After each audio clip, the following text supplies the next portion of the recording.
घरे मोर बापा बो आ मोर गोटे सान भौणीटीए थिला। आ मु आम घरर अति गेह्ला बड़ पुओ और बड़ पुओ हिसाब से मोर भी किसी कर्तव्य थिला।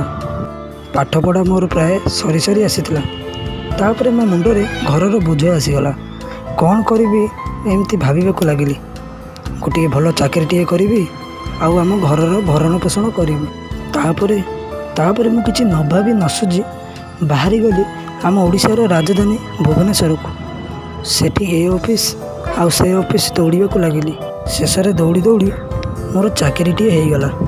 आउ ये नुआ चाकरी पाई मु बहुत खुशी अनुभव कली। तापर मो पाई गोटे नुआ सकाळटीए आसिला। सकाळु सकाळु मो नित्यकर्म सारी बाहरी गली ऑफिस जावा लगी।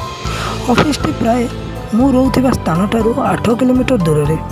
एथिपाई बस किंबा ऑटोरे जीवाकू पड़िला। एवं तापरे मु काहाको अपेक्षा न करी बस रे बसी चली गली ऑफिस अभिमुखे। एवं तापरे मु एक बस स्टॉपेज रे ओल्हे गली।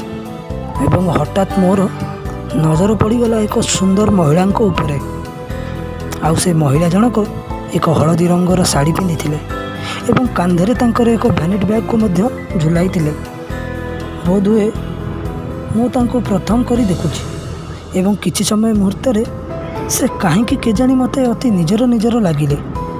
एवं से निजर लगिबा भितरे मु तांको किछि समय पई कणे कणे होई चाहिबाकू लागिली। एवं एक आश्चर्यर कथा से महिला जनक मध्य मते कणे कणे होई चाहुथिले। एमिति किछि समय गला परे से महिला जनक तांकर गंतव्य स्थल को चली जाइथिले। एवं तापरे मु भी मो गंतव्य स्थल को चली जाइथिली।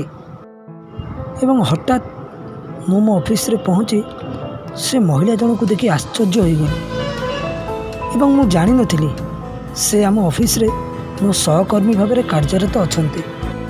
एमिति किछि दिन बीतीगला। मोर आउ से महिला जनक जी मो सांगे सहकर्मी भाव में काम करुथिले।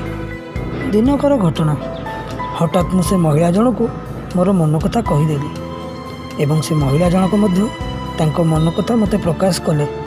तापरे आमे दुहीं को परिवार वर्ग को जणाइथिलु।